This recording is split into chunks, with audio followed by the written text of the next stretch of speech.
Hello students, मैं सुमित कुमार आप लोगों का स्वागत करता हूं अपने YouTube channel Ramanujan mathematics classes में। आप लोग इस चैनल पर नए हैं या अभी तक चैनल को सब्सक्राइब नहीं किया है तो चैनल को सब्सक्राइब कर दीजिए। साथ ही लेटेस्ट अपडेट पाने के लिए बेल आइकन को क्लिक कर दीजिए। तो चलिए आज के क्लास को स्टार्ट करते हैं। लास्ट वीडियो में आप लोग क्वेश्चन नंबर 15 तक को पढ़ लिए थे। इस वीडियो में आप लोग क्वेश्चन नंबर 16 से पढ़ेंगे, ठीक है।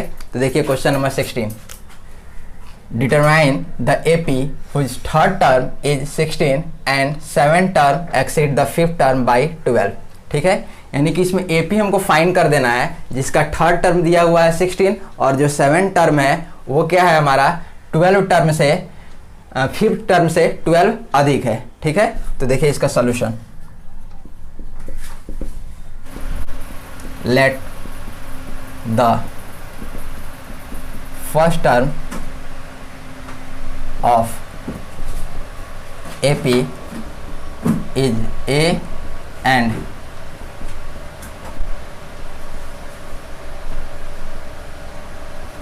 common difference of AP B D।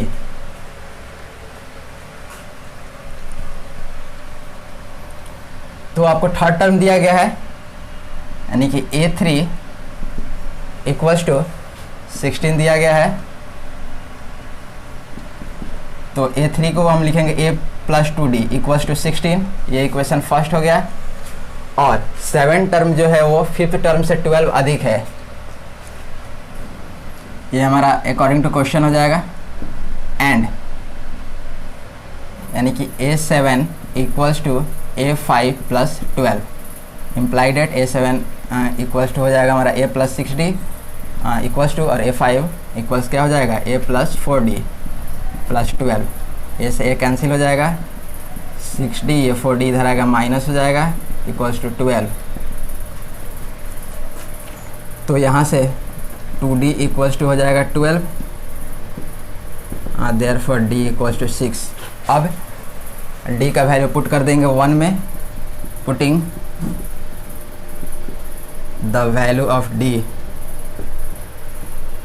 in equation first। तो A प्लस 2 इंटू D है तो D के बदले 6 वैल्यू रखेंगे equals to 16। A plus 12 equals to 16, A equals to 16 minus 12 equals to 4।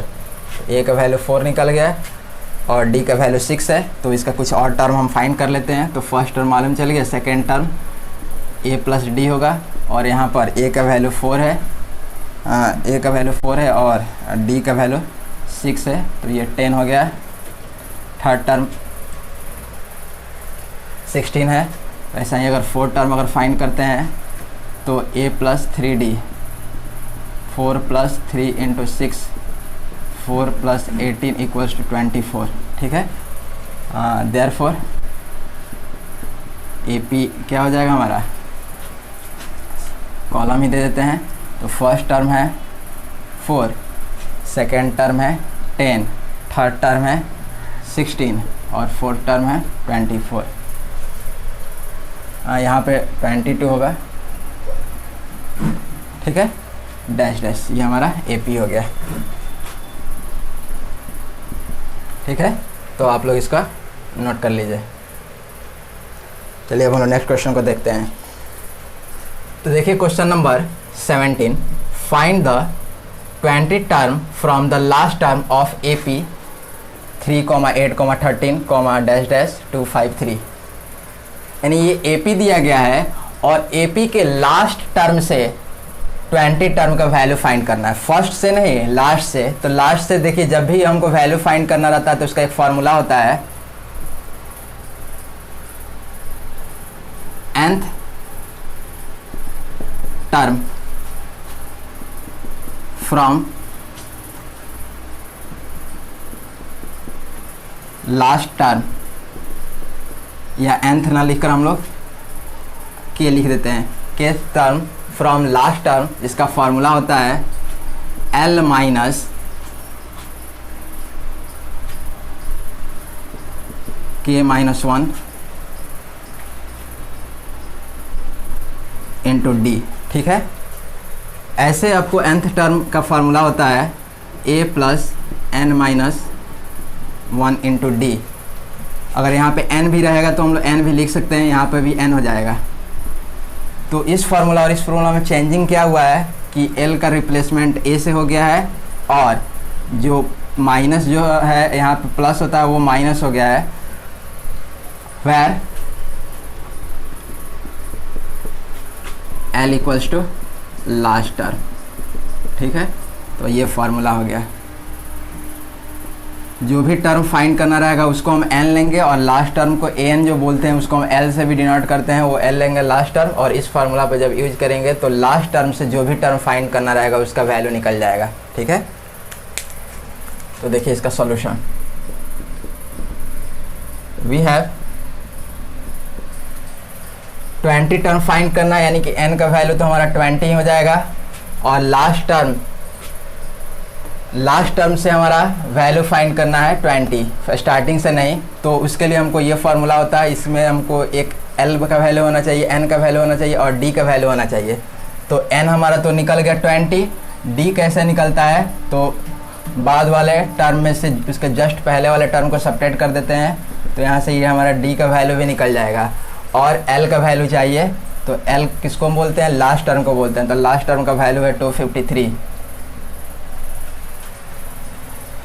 तो अब हम लिखेंगे 20 टर्म फ्रॉम लास्ट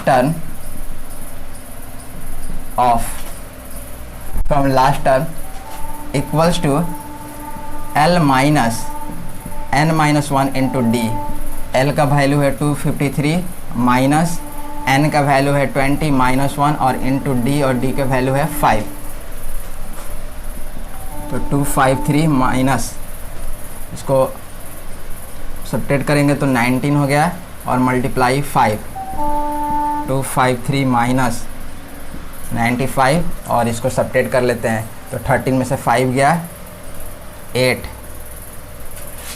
और यहाँ पे बचा 4, तो 14 एक कैरी लेगा तो 14 में से 9 गया 5, यहाँ पे बचेगा 1, तो 158 आपका आंसर हो गया। ठीक है, तो ये फार्मूला तब अप्लाई करना है जब कोई भी टर्म हमको फाइंड करना है, वो लास्ट टर्म से अगर फाइंड करना रहेगा तो ये फार्मूला अप्लाई करेंगे, जहाँ l का मतलब आप लोग को लास्ट टर्म होता है, n मालूम ही है कि नंबर ऑफ टर्म होता है, और जो d होता है वो कॉमन डिफरेंस होता है। ठीक है, तो चलिए आप लोग इसको नोट कर लीजिए।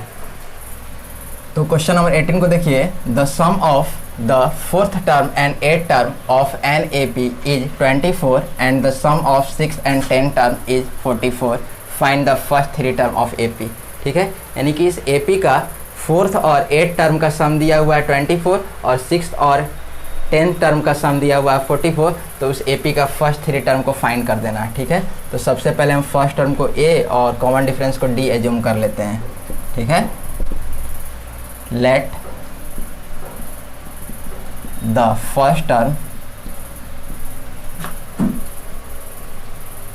Of an A P be A and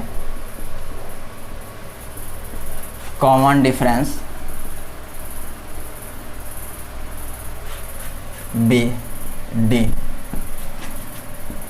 according to question, 4th term यानी कि A4 और 8th टर्म यानी कि A8, इसका सम दिया हुआ है 24।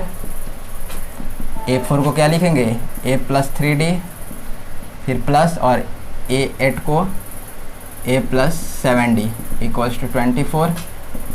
A और A मिलकर 2A प्लस 3 और 7 मिलकर 10, D है 24।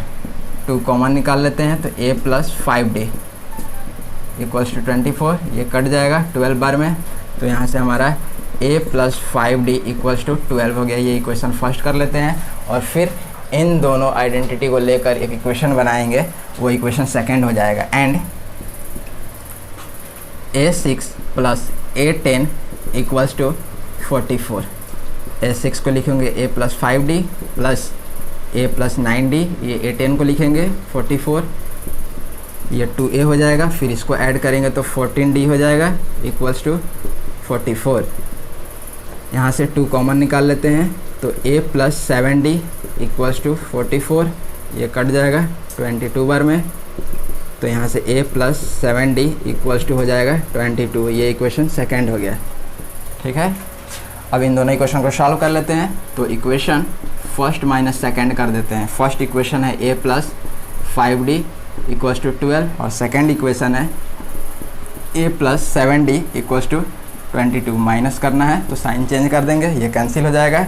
यहाँ से हमारा -2d इक्वल्स टू -10, माइनस से माइनस कैंसिल हो जाएगा और ये भी कट जाएगा 5 बार में। देयरफॉर d का वैल्यू हो गया हमारा 5। अब d का वैल्यू हम पुट कर देते हैं या तो फर्स्ट में या तो सेकंड में, वहाँ से a का वैल्यू फाइंड हो जाएगा। Putting the value of d in first, तो a plus 5 into 5 equals to 12, a plus 25 equals to 12, implied at a equals to 12 minus 25 equals to 13 हो जाएगा माइनस में। ठीक है, तो फर्स्ट टर्म तो निकल गया। अब सेकेंड और थर्ड टर्म फाइंड करना है क्योंकि फर्स्ट 3 टर्म पूछा है। ठीक है, तो फर्स्ट टर्म हम लोग निकाल लिए। ऐसा ही हम सेकेंड और थर्ड टर्म निकाल लेंगे। जब हमारा a और d अगर फाइंड हो गया है तो हम कोई भी टर्म आसानी से फाइंड कर सकते हैं। ठीक है, तो आप लोग इसको नोट कर लीजिए। अब हम लोग सेकेंड और थर्ड टर्म फाइंड कर लेते हैं। तो सेकेंड टर्म a2 होगा, ये एक आंसर हो गया। a2 a प्लस d होगा। a का वैल्यू हमारा है, a का वैल्यू कितना है -13 प्लस d और d का वैल्यू 5 है, तो ये हो जाएगा हमारा -8। फिर थर्ड टर्म a3 होगा, इसका फार्मूला हो जाएगा a plus 2d -13 plus 2 into 5 -13 plus 10 -13 plus 10 equals to -3। ठीक है, तो ये सब हमारा आंसर हो गया।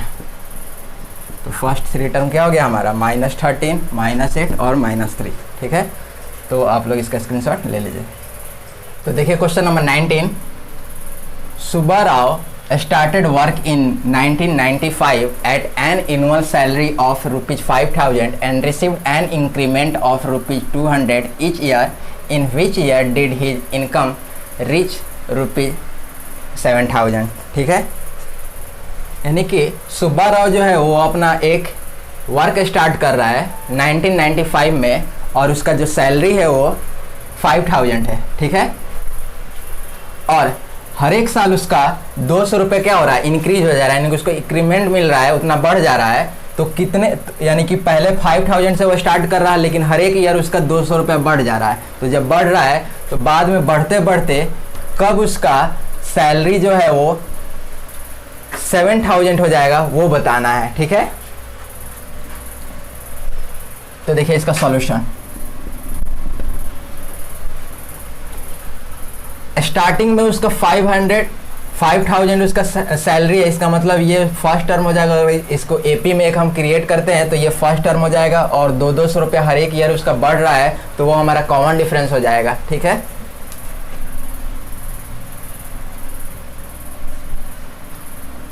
यानी कि वी हैव,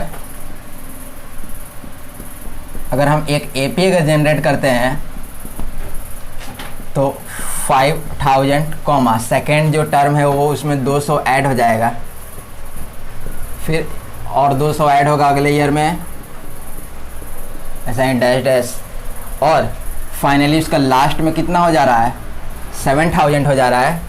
तो हमको कितने ईयर में ये 7,000 है वो बताना है, यानी कि हमको n का वैल्यू फाइंड करना है। Here a equals to 5,000 and d equals to 5,200 minus 5,000 equals to 200, and nth term, last term हो nth मान लेते हैं, उसको एज्यूम करते हैं, let the nth term of AP be 7,000, that is an equals to 7,000। तो हमको क्या फाइंड करना है, n का वैल्यू फाइंड कर लेना है। लिखेंगे since an equals to a plus n minus 1 into D imply that 7000 equals to a का वैल्यू है हमारा 5000 plus n minus 1 into D और d का वैल्यू है 200। ये इधर सब्ट्रैक्ट कर लेंगे तो 7000 minus 5000 equals to n minus 1 multiply 200। Subtract करेंगे तो ये हो जाएगा 2000 equals to n minus 1 into 200। ये कट जाएगा कितना बार में, 10 बार में, तो 10 और ये उधर 1 आकर ऐड हो जाएगा, तो यहाँ से n का वैल्यू आ गया 11। तो इसी चीज़ को अब हम लोग लिख देंगे इन 11th year his salary income है, हिज इनकम रिच ₹7,000। तो ये हमारा आंसर हो गया। ठीक है, तो आप लोग इसको नोट कर लीजिए। तो देखिए last question, Ramkali saved ₹5 in the first week of a year and then increase her weekly saving by ₹1.75 if in the nth week her weekly saving becomes ₹20.75 find n। ठीक है, यानी कि रामकली जो है वो ईयर के फर्स्ट वीक में ₹5 save कर रहा है और हर एक वीक में वो 1.75 क्या हो रहा है, उसका इंक्रीज होते जा रहा है, यानी कि उसका सेविंग जो है वो इंक्रीज होते जा रहा है और nth वीक में उसका जो सेविंग है वो ₹20.75 हो जा रहा है, यानी कि ₹20.7 हो जा रहा है। तो बता देना है कि कितने वीक में इसका जो सेविंग है वो इतना पहुंच जाएगा। ठीक है, यानी कि इसमें n का वैल्यू फाइंड करना है, लिख भी दिया फाइंड n। तो ये हमारा फर्स्ट टर्म दिया गया है, इतना बढ़ रहा है तो ये कॉमन डिफरेंस है, और ये nth टर्म है यानी कि n का वैल्यू दिया है, और जब इतना चीज़ दिया रहेगा तो हम n वहाँ से फाइंड कर लेंगे। तो देखिए सॉल्यूशन वी हैव, ये हमारा फर्स्ट टर्म है a 5, कॉमन डिफरेंस जितना इंक्रीज हो रहा है 1.75, और nth जो टर्म है यानी कि n वीक में वो इतना पहुंच जा रहा है, तो ये हमारा nth टर्म हो जाएगा, वो हो जाएगा हमारा 20.75। तो हमको n फाइंड करना है, n equals to what, question mark, since an equals to a plus n minus 1 into D implied at 20.75 equals to a का वैल्यू 5 है plus n minus 1 into D और d का वैल्यू 1.75 है। 5 इधर आकर subtract हो जाएगा तो 20.75 minus 5 equals to n minus 1 into D और d का वैल्यू जो है 1.75 वो हम रहने देंगे। सब्ट्रैक्ट करेंगे तो ये हो जाएगा हमारा 15.75 इक्वल्स टू 1.75 n माइनस 1। ये इधर आएगा तो आपको डिवाइड हो जाएगा, तो 15.75 divided by 1.75 equals to n minus 1। इसमें भी 2 डिजिट का बाद डेसिमल, इसमें भी 2 डिजिट का बाद डेसिमल है, तो ये हमारा कैंसिल आउट हो जाएगा डायरेक्ट डेसिमल। ठीक है, अब इसको हम यहाँ से डिवाइड करेंगे तो ये 9 बार में कट जाएगा, implied at 9 equals to n minus 1, और ये 1 इधर आएगा तो प्लस हो जाएगा, देयरफॉर n इक्वल्स टू 10, ये हमारा आंसर हो जाएगा। ठीक है, तो ये एक्सरसाइज 5.2 हमारा ख़त्म हो गया। इसको इस एक्सरसाइज में आप लोगों को किसी भी क्वेश्चन में अगर कोई भी डाउट है तो आप कमेंट करिए, उसका रिप्लाई हम ज़रूर देंगे। अगर आपको ये वीडियो अच्छी लगी तो वीडियो को लाइक करिए, अपने दोस्तों को शेयर करिए, तथा अभी तक चैनल को सब्सक्राइब नहीं किया है तो चैनल को सब्सक्राइब कर ले, साथ ही लेटेस्ट अपडेट पाने के लिए बेल आइकन को क्लिक कर दें। Thank you for watching.